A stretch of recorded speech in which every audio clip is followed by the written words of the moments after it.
This is my true story. I spent my entire life raising a son I thought would stand beside me with pride. I gave him everything, my time, my money, my strength. But one night at a family dinner, he turned to his father-in-law and said, "You're the real dad I always needed." Everyone laughed awkwardly, except me. I sat there frozen, humiliated, erased. But I didn't argue. I didn't yell. I waited. Because what he didn't know was, I had footage, and I sent it to his wife. What happened next? It destroyed everything he built. Before I tell you what I did, tell me, where are you watching from, and what time is it there? Please subscribe so more people hear my stories. I became a father at 27. The moment I held my son, I cried. Not just from happiness, but from fear. The fear of not being good enough, not being strong enough to give him the life he deserved. I didn't have much growing up. My own father left when I was young, and I swore I'd never be that kind of man. I wanted to be the opposite. So from the very beginning, I poured everything I had into him. I worked 2 jobs for most of my life, a mechanic during the day, a night guard on weekends. My hands were always calloused, my back always sore. I missed vacations, missed movies, missed sleep, but I never missed a bill. I never missed a school play. I never missed a moment he needed me. He never saw me cry. I made sure of that.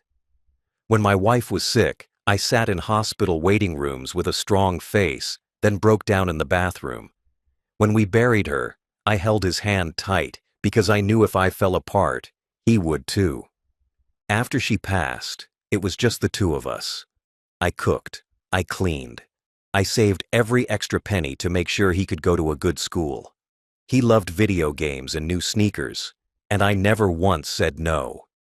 Even when I couldn't afford my own prescriptions, I said yes to him. That's what love looks like. Not gifts, sacrifice. When he got into university, I cried again, quietly, alone. I didn't want to embarrass him. I just wanted him to know I was proud. I paid for every semester. I picked up extra shifts and sold old tools just to cover his books. I remember the night he graduated. He didn't invite me to sit in the front row, said his girlfriend's parents already took those seats. I didn't complain. I watched from the back, standing, took one blurry photo on an old phone, smiled the whole time, told myself maybe he just didn't want to make a scene, that he was nervous, that he still loved me, deep down. When he got married, I gave him the last of my savings. Didn't tell him I emptied my account, just said, "It's for your new life." He didn't say thank you. He just said, "Cool, this'll help with the honeymoon." Again, I stayed quiet. Because sometimes love makes you swallow pride like poison, hoping the taste will fade and the love will stay. After they bought their first home, he said they wanted a fresh start. I offered to help paint the walls. He said they already hired someone. I offered to help set up furniture. He said, "We've got it covered."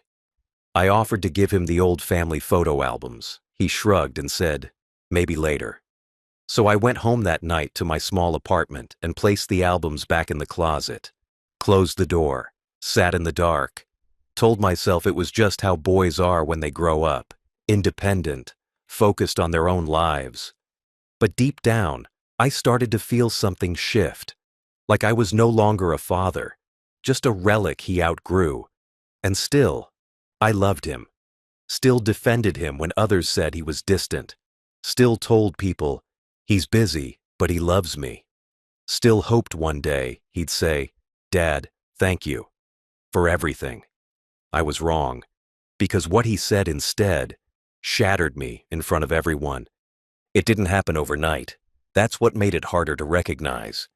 At first, it was small comments, the kind you almost laugh off until you realize they're being repeated. I remember helping him move a shelf one afternoon. I bent down slowly, my knees cracking. He chuckled and said, "Careful, old man, don't break your hip." I smiled, laughed even, told myself he was joking. He used to call me Super Dad when he was younger. Maybe this was just his way of teasing now, but that wasn't it. The tone started to change, less playful, more dismissive. One day, I was sharing a story with his wife and a few friends about how I used to fix our old car with duct tape and spare bolts. Everyone was smiling, even laughing with me. But my son suddenly cut in and said, "Yeah, Dad's got 100 stories like that, always stuck in the past." The room went quiet. I brushed it off with a joke, but it stung. After everyone left, I asked him quietly, "Was that really necessary?" He shrugged and said, "Come on, Dad.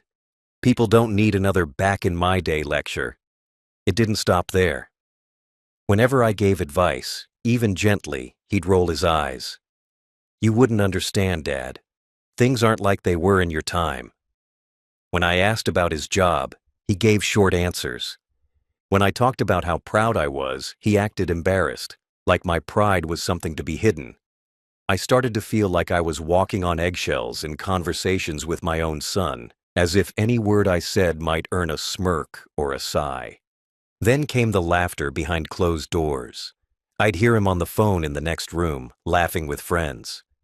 "Yeah, my dad still uses a flip phone. He tried to help me fix my car last week, nearly broke the engine. Old school and out of touch, but at least he means well, I guess." I'd sit in the kitchen, pretending not to hear, pretending the tea in my cup was still warm, pretending I wasn't shrinking inside. I told myself it was just stress. Maybe he was under pressure from work, from marriage. Maybe he'd come around. But the truth was, something had changed. And it wasn't just him. It was how he looked at me. Like I was fading. Like I was a background character in a life I helped build. One evening, I had made dinner while they were out. Nothing fancy, just meatloaf and potatoes, something he used to love as a kid. When they got home, I told them dinner was ready. He looked at the table, then looked at me and said, "We actually already ate. Sorry, we figured you'd be asleep by now." Then he went to the living room and turned on the TV. His wife hesitated, looked at the food, smiled weakly, and followed him. I sat at the table alone, ate a few bites, packed the rest away, washed the dishes slowly, thinking maybe I'd done something wrong. Maybe I was being too sensitive. Maybe I was the one falling out of step. But then came the night that stripped away all doubt. The night he humiliated me in front of everyone, with a smile. It was his wife's birthday, a warm Sunday evening in late spring. They decided to host a dinner at their house, just close friends, her parents, and me. I spent the morning helping them tidy up the backyard, setting up the folding chairs, trimming the hedges. My knees ached, but I was glad to feel useful. It had been a while since I was invited to something that didn't feel like an obligation. When the guests arrived, I kept to myself mostly, offering wine, helping carry out plates, smiling where needed. Her father, Mark, was there too. A tall, confident man with a booming voice and a thick handshake. We had always been civil. He was wealthier, more polished, worked in finance, wore watches that probably cost more than my entire living room. But I never held it against him. If anything, I was glad my son had married into a good family. Dinner was served on the patio, long table, string lights above, glasses clinking. Conversation floated from work to parenting to old stories. I stayed quiet mostly, listening. Then someone asked a question about raising kids. One of the guests, a younger couple expecting their first. That's when my son leaned back in his chair, looked across the table at Mark, and said it. "You know, honestly, you're the real dad I always needed." Just like that. The words didn't come with warning. No hesitation. No glance in my direction. Just a calm, casual statement. Like it was a compliment. The table froze. A few nervous laughs. His wife blinked. Mark chuckled awkwardly and said, "Well, thanks, son. That means a lot." The guests quickly changed the subject, but I wasn't listening anymore. I stared at my plate, the food suddenly tasteless in my mouth. My son didn't even notice. Or maybe he did. and didn't care. He went right back to laughing, sipping wine, and telling stories. I sat there, still as stone, feeling like the ground had opened up beneath my chair. "You're the real dad I always needed." 12 words. That's all it took to erase a lifetime. I thought of all the birthdays I worked double shifts to afford his gifts. All the nights I stayed up sewing holes in his school uniforms because I couldn't afford new ones. The years I walked home instead of taking the bus just to save enough for his first laptop. The tooth I had pulled without anesthesia because I didn't want to spend money that should go to his college fund.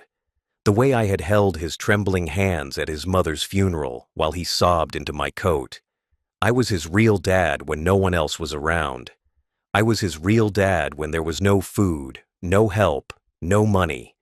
But all it took was one dinner, one spotlight, one man in a nice suit, and he traded me in like expired credit. I didn't say a word. I didn't make a scene. I just waited for the night to end. When the plates were cleared and the guests left, I went to my room and shut the door, sat in the dark, and stared at nothing. It wasn't just the betrayal. It was the certainty in his voice, like he had rehearsed that line, like he believed it, like all I had ever done was forgettable. That night, something in me broke, but not in the way it had before. I didn't cry. I didn't question. I didn't even blame myself. That night, I made a decision. If he thought someone else was his real dad, then I would show his wife the real husband he was.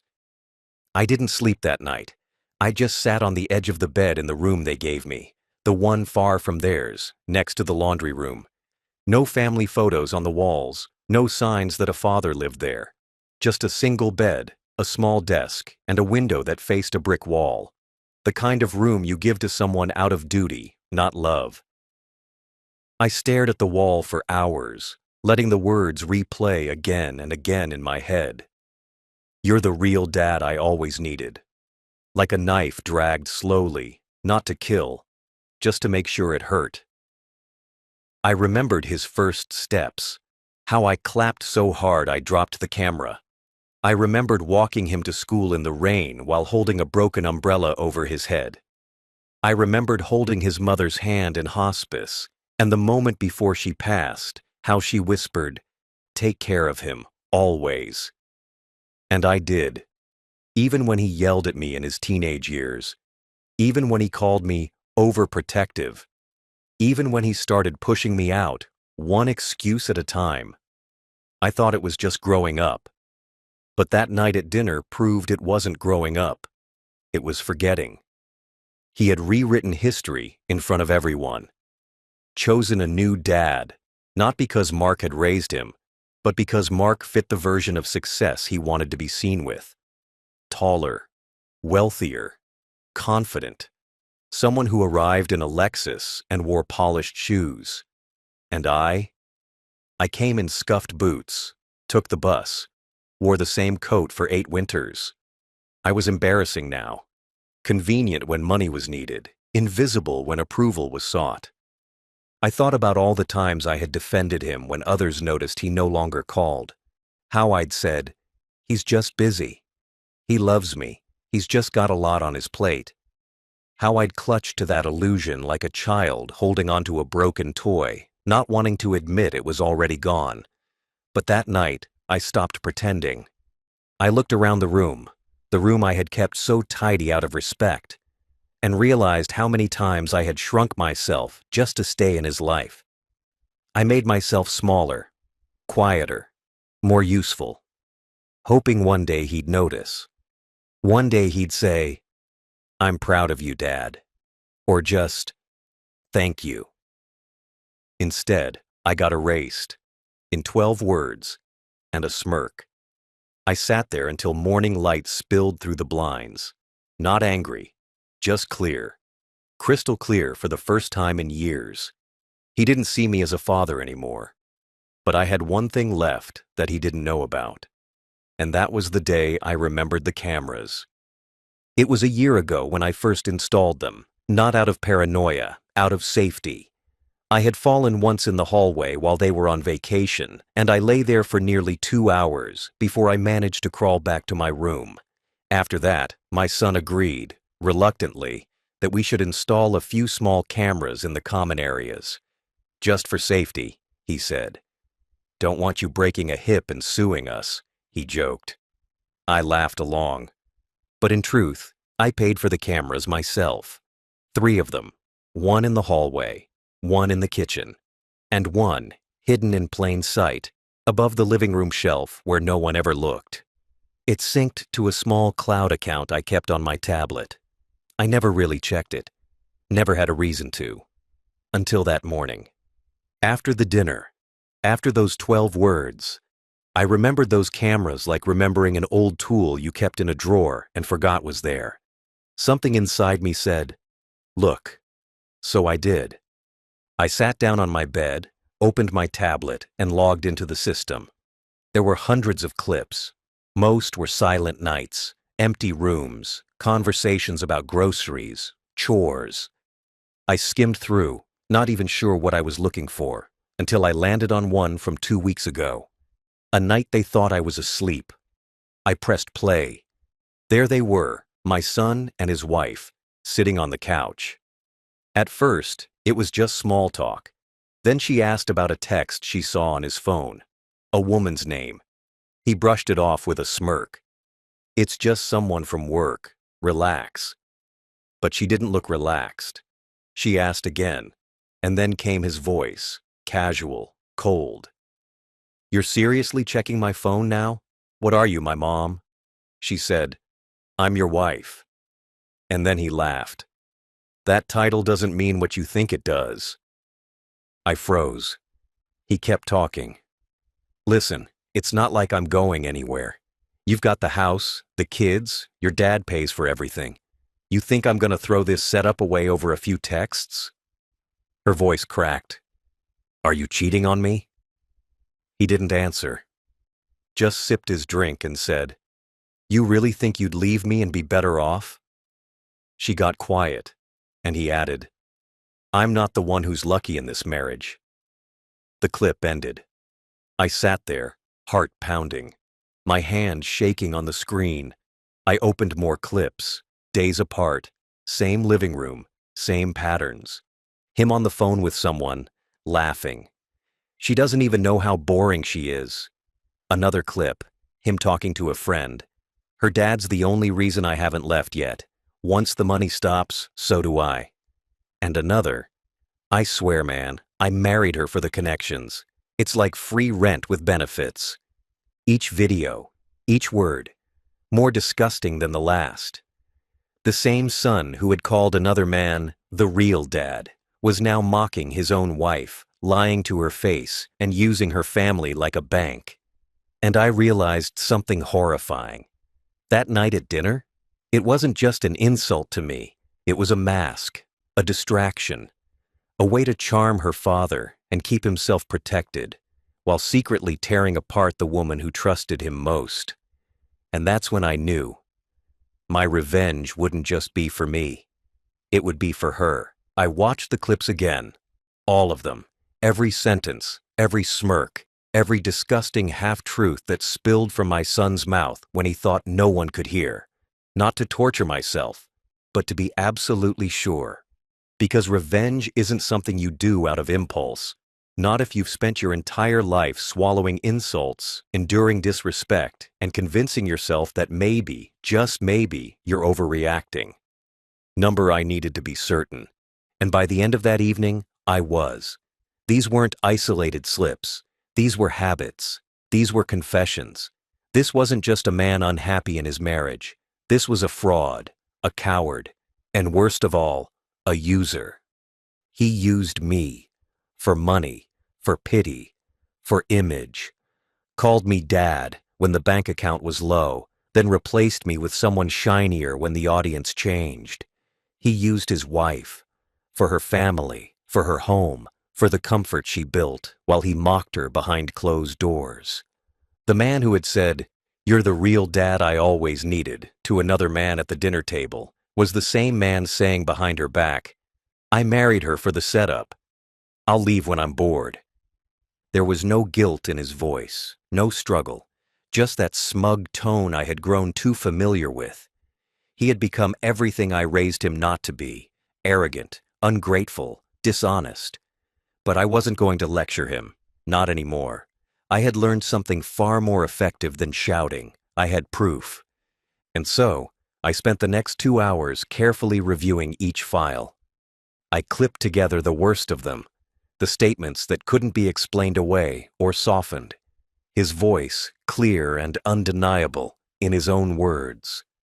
Laughing about his boring wife, bragging about affairs, admitting to staying for money, mocking her behind her back and mocking me in her presence. The man behind the curtain was not just a bad husband, he was a hollow shell of a man. When I was done, I copied the video files onto a USB stick. Small, simple, unlabeled. I didn't add a note with my name. I didn't leave a letter explaining what it was. Just one sentence written on a piece of paper and folded gently inside the envelope. This is the man who calls another his real dad. Decide for yourself. No anger, no threats, just the truth. I sealed the envelope that night. The next morning, when everyone was out, he at work, she at her mother's, I slipped it into her bag, the one she always hung by the kitchen door. I didn't hide it, didn't tuck it beneath anything. I placed it right on top, so she'd find it, so she'd have to look. And then I waited. Not for thanks, not for revenge, just for the weight on my chest to finally lift. The house was quiet when she came home that evening. She walked in like always, kissed the kids, hung her purse on the hook, started unpacking groceries. I was sitting in the living room, pretending to read, pretending not to hear the moment she found the envelope. But I knew the second she did. Her footsteps stopped. The rustling paused. She stood there, staring down into her bag, probably wondering who had slipped something into it, why there was no name on the outside, no return address. I didn't move, didn't look her way, just turned a page I wasn't reading. A few minutes later, she walked past me without a word and went straight to their bedroom. Door closed, locked. I waited, not with nerves, with calm, because I had already accepted the consequences of what I'd done. I didn't do it to break them up. I didn't do it to feel powerful. I did it because someone needed to know who they were married to, because someone needed to see the real face of the man who could sit across from his father and call someone else his dad, then turn around and betray his own wife with that same smirk on his lips. If I said something aloud, he'd deny it. If I told her in person, he'd twist the story. But this wasn't words, this wasn't hearsay. It was his voice, on his own time, in his own tone, saying things that would never go away. She stayed in that room for hours, no sound, no crying, no yelling, just silence. When she finally came out, her face was white. Her hands were shaking. She walked right past me, didn't even stop, went straight to the kids, picked them up one by one, kissed their heads, then went outside and sat on the porch. Alone. When he came home later, late as usual, he tossed his keys on the counter and called out, "Babe, you home?" No answer. He walked through the kitchen, checked the bedroom, then saw her outside. I stayed seated, watching the TV with the volume down, waiting. "What's up?" he asked her. "You good?" She didn't answer. He laughed nervously. "Did your dad give you a talk again? Let me guess. I don't help enough around the house?" Still no response. And then she stood up, walked inside, didn't look at him, walked to the table, picked up the USB stick she'd placed there, no longer hidden, now in plain view, held it up, and said one sentence, "I know everything." His face dropped. "What are you talking about?" She played the first clip, his voice, clear. "I'm not the one who's lucky in this marriage." His hands trembled. "Wait, where did you get that?" She didn't answer. She played the second one, him on the phone. I married her for the setup. I'll leave when I'm bored. He started stammering. This is out of context. This is old. You don't understand. She cut him off. Number, you don't understand. I would have forgiven boredom. I would have forgiven stress. But you lied to me. You humiliated me. You played me. He looked around the room like a man drowning in shallow water. This is ridiculous. Someone must have edited this. You're gonna believe. She interrupted again. I'm going to believe your voice, saying your words. I don't need anyone to explain it to me. He turned to me then, for the first time. Did you do this? I looked him in the eye. Number, you did. I just made sure someone finally listened. His face collapsed, because he knew it was over. The fallout began that night, quiet, clean, and final. There was no screaming, no throwing things, no theatrical collapse like in the movies. Just the slow unraveling of a man who had built his entire life on lies, and a woman who had finally heard the truth loud enough to believe it.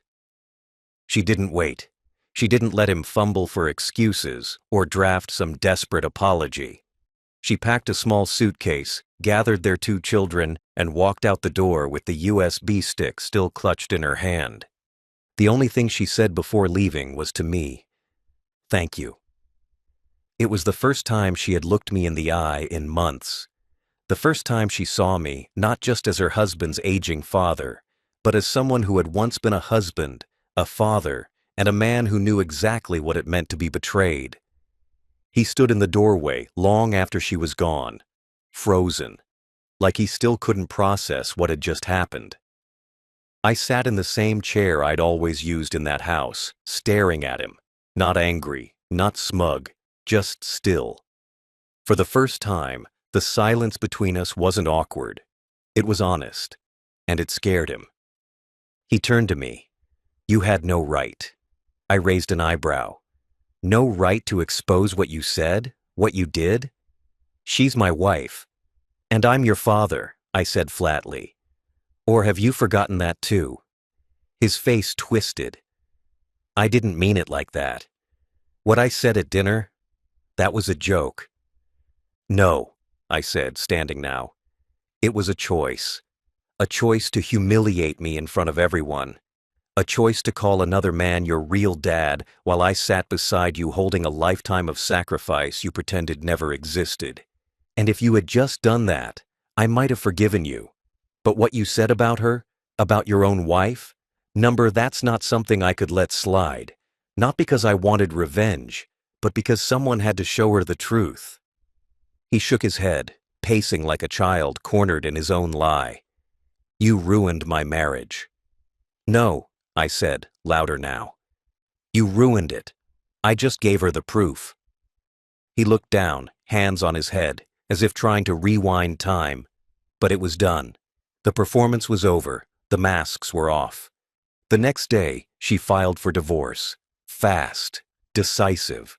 Her father, the man he once called the real dad, called him a disgrace.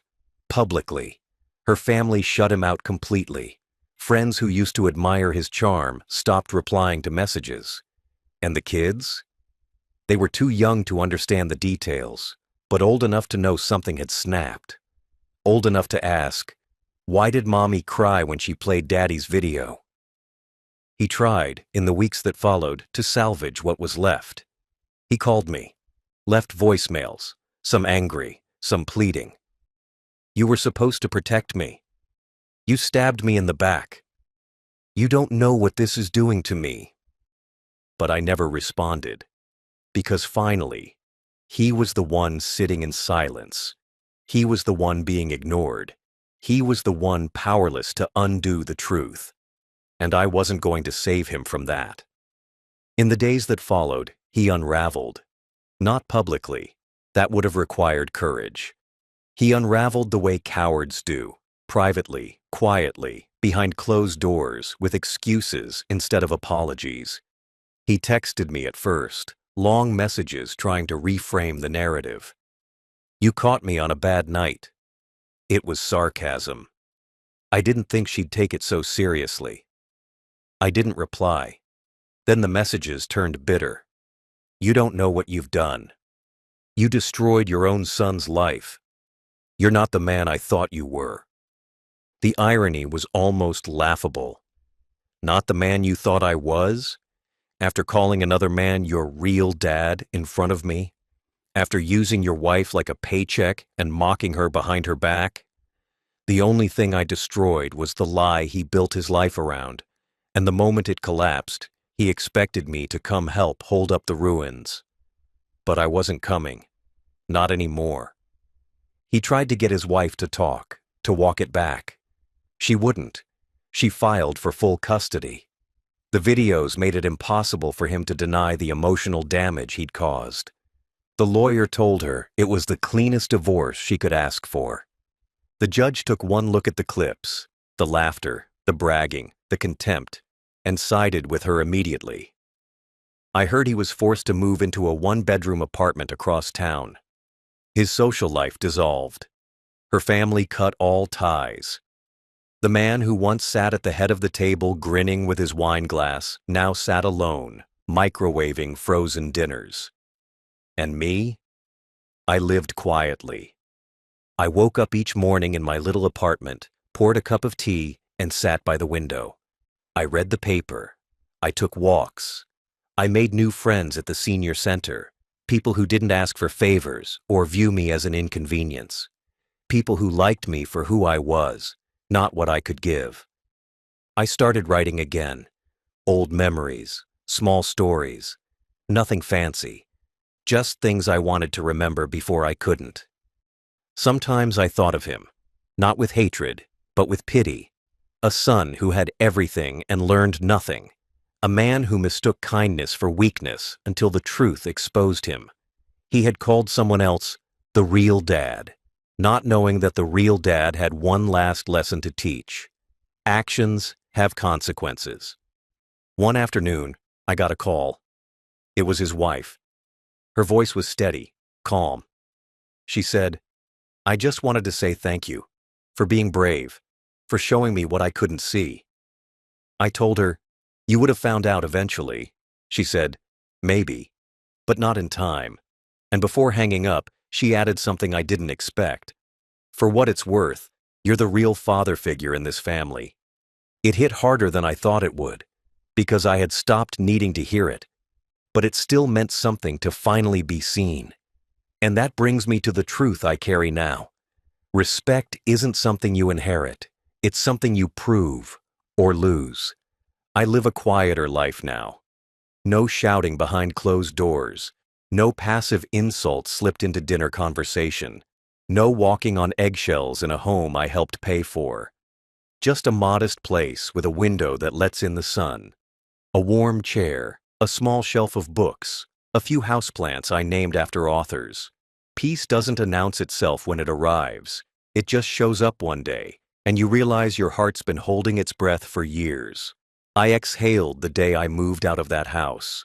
I exhaled the day I stopped pretending my son was still the boy I raised. And I exhaled the day I saw him fall by the very hand he used to push others down. People ask me if I regret it, if I feel guilty for what I did, sending those recordings to his wife. And I tell them the truth. No, because it wasn't revenge. It was revelation. I didn't create the damage. I didn't force those words out of his mouth. I didn't choose his affairs, or his lies, or his smug little speeches behind her back. He did all of that. I just removed the curtain. I gave someone a flashlight in a dark room. That's not revenge. That's justice. He used to say respect was earned, but he never lived that way. He demanded it, from his wife, from his children, even from me, while giving nothing in return. He thought a bigger paycheck made him a bigger man, that marrying into a wealthier family made him more valid, that calling another man dad in front of the father who raised him somehow elevated his status. But all it did was reveal the hollowness inside him. And when everything was stripped away, the marriage, the money, the respect, all that was left was a man with no audience and no applause. I don't hate him. I truly don't. Hate is heavy. It poisons your coffee and darkens your mornings. I've carried enough weight in this life. I don't need to carry that too. What I feel for him now is something smaller, like watching a stranger trip on a step you warned them about. You feel bad, but not responsible. He called someone else his real dad. Fine, let him. But I showed his wife the real husband he was, and that's what ended his game. He lives alone now. I hear things. Neighbors talk. Says he's bitter. Says he blames everyone but himself. Says I betrayed him. But what he'll never say out loud, because it would crack his entire self-image, is that I did what he was never brave enough to do. I told the truth. And if there's one thing I've learned in this long, quiet chapter of life, it's this. You don't need to shout when the truth is on your side. You don't need to raise a fist to restore your dignity. You don't even need to speak their name. You just need one sentence, one recording, one moment to remind them who you really are. He called another man his real dad, so I showed his wife the real man behind the mask, and she walked away, just like I did.